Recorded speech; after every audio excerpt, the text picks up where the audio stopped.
आइए देखते हैं बहुमत कितने प्रकार का होता है, टाइप्स ऑफ मेजॉरिटी। ठीक है, संविधान की विशेषताएं में मैंने आपको बताया था कि जो है हमारा संविधान कठोर और लचीला दोनों का मिश्रण है। ठीक है, तो किस आधार पे है कि अगर संशोधन के आधार पे, माने अगर साधारण बहुमत से संशोधन होता है तो सिंपल मेजॉरिटी से संशोधन होता है तो लचीला, और अगर स्पेशल मेजॉरिटी से संशोधन होता है, ठीक है, विशेष मेजॉरिटी से संशोधन होता है तो कठोर। तो अब हम ये जानेंगे कि ये जो मेजॉरिटी है ये कितने प्रकार की होती है। तो ये अलग से मैं एक टॉपिक बीच में लाया हूँ, हालांकि ये हमारे विषय सूची में नहीं है, लेकिन इसको आप जान लीजिए, एक ये अलग से मैं टॉपिक पढ़ा रहा हूँ, बहुमत के प्रकार। तो कुल 7 प्रकार के बहुमत होते हैं। देखा जाए तो कुल जो है मेजॉरिटी कितने तरह की होती है, 7 प्रकार की, 7 टाइप्स। एक है प्रभावी बहुमत, इसमें 2 प्रकार की मेजॉरिटी है। दूसरा है साधारण बहुमत, सामान्य बहुमत माने सिंपल मेजॉरिटी, ये इसको एक मानिए। और उसके बाद विशेष बहुमत या स्पेशल मेजॉरिटी, ये 4 प्रकार की होती है। ठीक है, तो कुल मिला के 7 प्रकार की मेजॉरिटी हो गई, 7 प्रकार के बहुमत हो गए। तो आइए पहले ये जानते हैं प्रभावी बहुमत। ठीक है, या इफेक्टिव मेजॉरिटी। प्रभावी बहुमत, इफेक्टिव मेजॉरिटी, ये क्या होती है? देखिए, लोकसभा या राज्यसभा के अध्यक्ष जो हैं, ठीक है, जो उनके चेयरमैन हैं, लोकसभा और राज्यसभा के जो चेयरमैन हैं, उनको हटाने की जो प्रक्रिया है उसमें इस बहुमत का, उसमें इस मेजॉरिटी का जो है वो यूज होता है। ठीक है, उसमें इफेक्टिव मेजॉरिटी का यूज होता है। इफेक्टिव मेजॉरिटी क्या होती है? लोकसभा के अध्यक्ष को अगर हटाना है तो लोकसभा के कुल सदस्यों का ½ ठीक है, और अगर राज्यसभा के अध्यक्ष या राज्यसभा के प्रेसिडेंट को हटाना है तो राज्यसभा के कुल सदस्यों का ½ ठीक है, माने जो हमारा हाउस है, जो सदन है, उसके टोटल जो मेंबर्स हैं उनका ½ होगा, तभी उस पर्टिकुलर जो हाउस के जो चेयरमैन है वो हट जाएंगे। ठीक है, डिसमिस हो जाएंगे। तो ये होता है प्रभावी बहुमत से या इफेक्टिव मेजॉरिटी से। ठीक है, माने किसी सदन के, किसी हाउस के चेयरमैन को हटाने की जो प्रक्रिया है, जो उसमें जिस बहुमत का प्रयोग होता है, उसको हम प्रभावी बहुमत या इफेक्टिव मेजॉरिटी कहते हैं। और इफेक्टिव मेजॉरिटी क्या होती है? उस सदन या उस हाउस के टोटल नंबर ऑफ मेंबर्स का ½ अब जैसे मान लीजिए, एक मोटा मान लीजिए 543 सदस्य जैसे हमारे लोकसभा में हैं। ठीक है, एक उदाहरण के तौर पे आप 500 रख लीजिए। ठीक है, 500 लोग हैं, तो लोकसभा के अध्यक्ष को अगर हटाना है तो टोटल कितने लोगों की आवश्यकता पड़ेगी?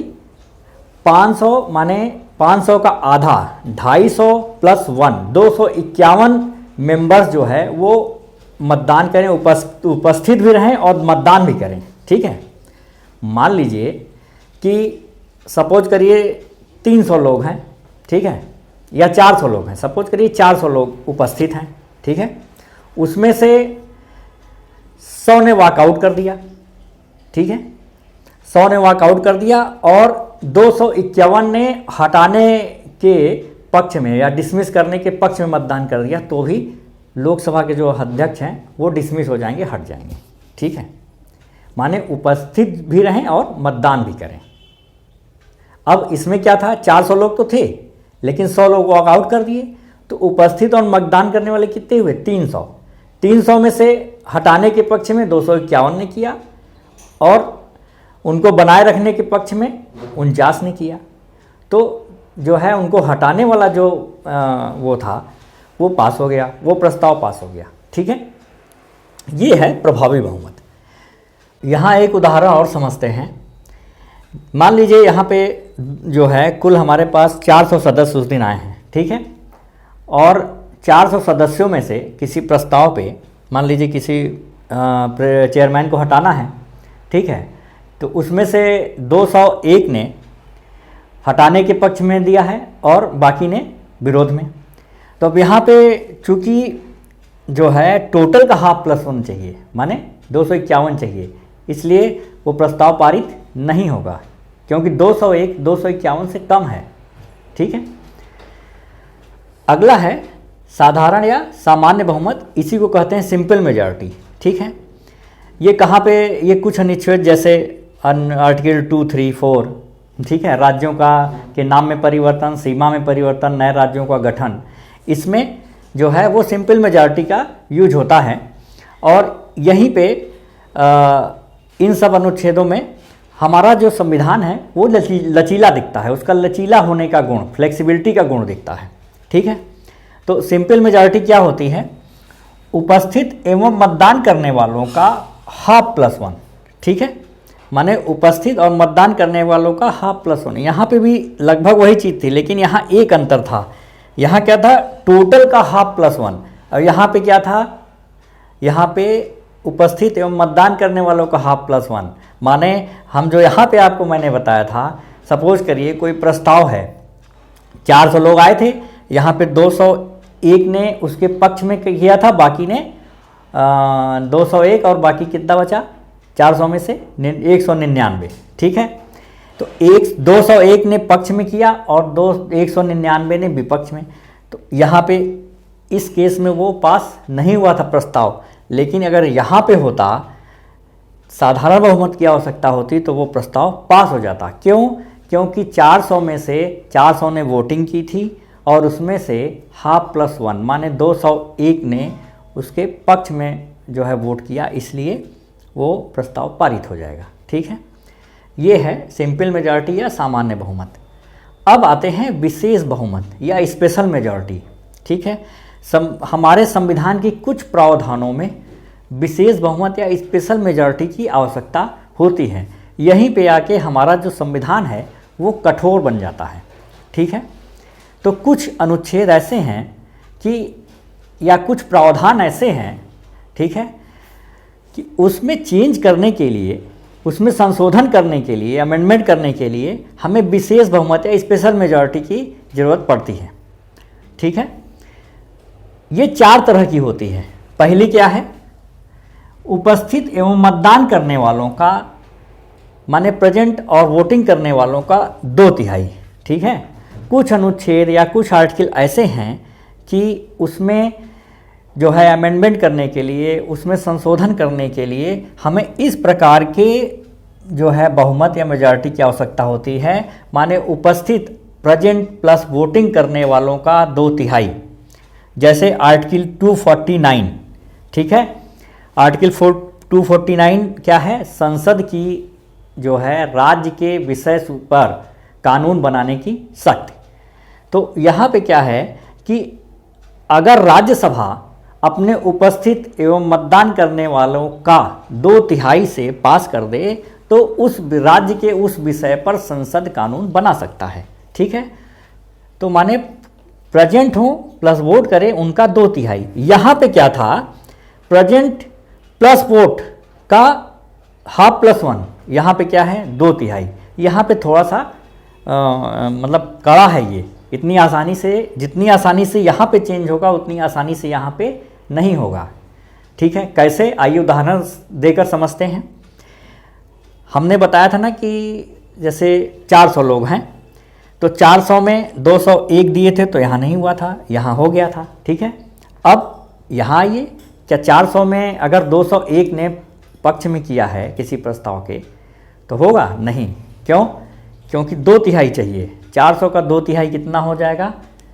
400 का 2/3 जो होगा, ठीक है, नियर अबाउट 266। तो लगभग 266 लोगों का जो है वो मत चाहिए। यहाँ पे क्या था? यहाँ पे 201 से काम बन जा रहा था, लेकिन यहाँ पे उतने ही लोग आए हैं, लेकिन यहाँ पे कितना चाहिए? यहाँ पे 266 चाहिए। अगला है संसद का विशेष बहुमत। ठीक है। देखते हैं, इसको एक विशेष नाम है, इसको ध्यान रखिएगा। ये है संसद का विशेष बहुमत। या पार्लियामेंट का स्पेशल मेजॉरिटी, ठीक है, स्पेशल मेजॉरिटी या पार्लियामेंट, ठीक है। ये क्या है,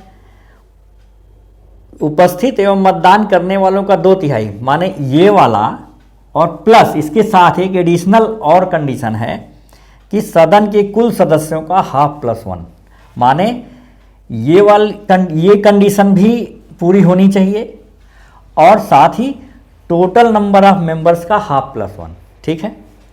जैसे आर्टिकल 368, माने जो संविधान संशोधन है उसके लिए हमको इस विशेष बहुमत की आवश्यकता होती है।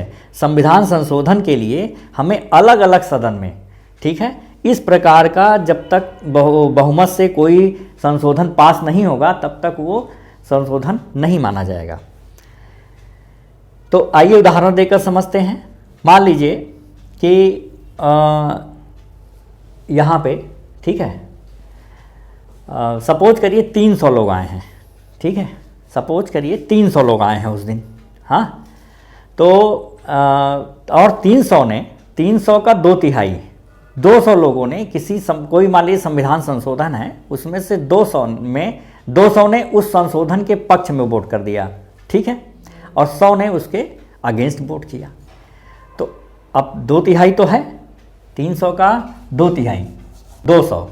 तो ये वाली कंडीशन तो फुलफिल हो रही है, ये पूरी हो रही है, लेकिन ये वाली नहीं हो रही है। क्यों? क्योंकि टोटल सदस्य कितने थे, 500, और 500 में आधा +1 माने 251, माने ये कंडीशन भी पूरी होनी चाहिए। 251 से इसका 2/3 माने जो पहला कंडीशन है उसका 2/3 इस कंडीशन को भी पूरा करता हो तभी वो संविधान संशोधन पास होगा। माने इसका 2/3 उपस्थित एवं मतदान करने वालों का 2/3 251 से ज़्यादा होना चाहिए, तब जाके वो संविधान संशोधन पास हो जाएगा। अब आइए देखते हैं आगे तीसरा, संसद का विशेष बहुमत प्लस आधे से अधिक राज्यों की सहमति। माने संसद का विशेष बहुमत माने ये वाला पूरा होना चाहिए, ये वाला पूरा होना चाहिए, माने ये वाला भी ये पूरा होगा, माने ये कंडीशन प्लस ये कंडीशन और प्लस आधे से अधिक राज्यों की सहमति, इसमें 3 कंडीशन है, ठीक है। तो संसद के विशेष बहुमत के साथ साथ उसमें आधे से अधिक राज्यों की भी सहमति चाहिए। जैसे अगर कोई ऐसा प्रस्ताव है जिसमें संघ राज्य संबंध प्रभावित हो रहे हैं या दोनों पे इफेक्ट हो रहा है, तो ऐसे में आधे से अधिक राज्यों की सहमति भी आवश्यक होती है।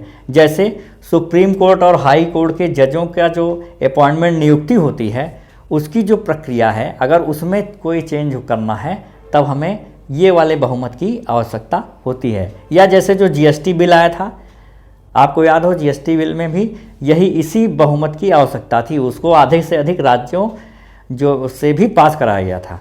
या जैसे आजकल जो अक्सर बात उठती है न्यायिक नियुक्ति आयोग की, ठीक है, न्यायिक नियुक्ति आयोग की बात उठती है, तो न्यायिक नियुक्ति आयोग जब बिल पास हुआ था तो उसमें भी आधे से अधिक राज्यों की भी सहमति ली गई थी, ठीक है।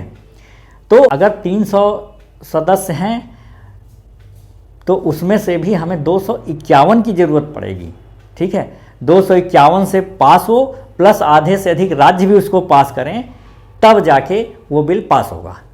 वो तब, जबकि अगर हम मान के चलें कि लोकसभा में अगर 500 लोग हैं तो उसमें से 251 लोग वो पक्ष में वोट करें, ठीक है, प्लस आधे से अधिक राज्य भी उसको पास करें, तब जाके वो अमेंडमेंट पास या वो प्रस्ताव पास माना जाएगा, ठीक है।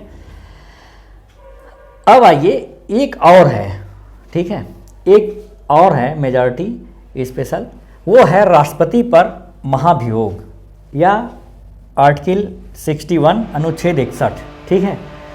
सबसे टफ यही है, ठीक है, राष्ट्रपति पर महाभियोग लगाना सबसे टफ माना जाता है, ठीक है। ये क्या है, प्रत्येक सदन में अलग अलग कुल सदस्यों का 2/3, ठीक है। माने राष्ट्रपति को अगर हटाना है तो उसको हटाने का प्रस्ताव प्रत्येक सदन में कुल सदस्यों के 2/3 मत से पास होना चाहिए।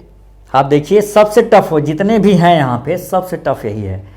यहाँ पे क्या था, यहाँ पे उपस्थित मतदान करने वालों का 2/3 प्लस कुल सदन का हाफ प्लस 1। यहाँ क्या कह रहा है, 500 का 2/3 माने 332 सदस्यों की सहमति चाहिए, तब जाके राष्ट्रपति को हटाने का प्रस्ताव पारित होगा। तो इस प्रकार से ये है बहुमत के प्रकार या टाइप्स ऑफ मेजॉरिटी। इतने तरह की मेजॉरिटी होती है। ये आपको जानकारी के लिए, हालांकि इसमें से क्वेश्चन बहुत ज़्यादा तो नहीं पूछते, लेकिन इसका यूज आपको अलग अलग जगहों पे मिलेगा और ये जानकारी के लिए भी बहुत अच्छी चीज़ है।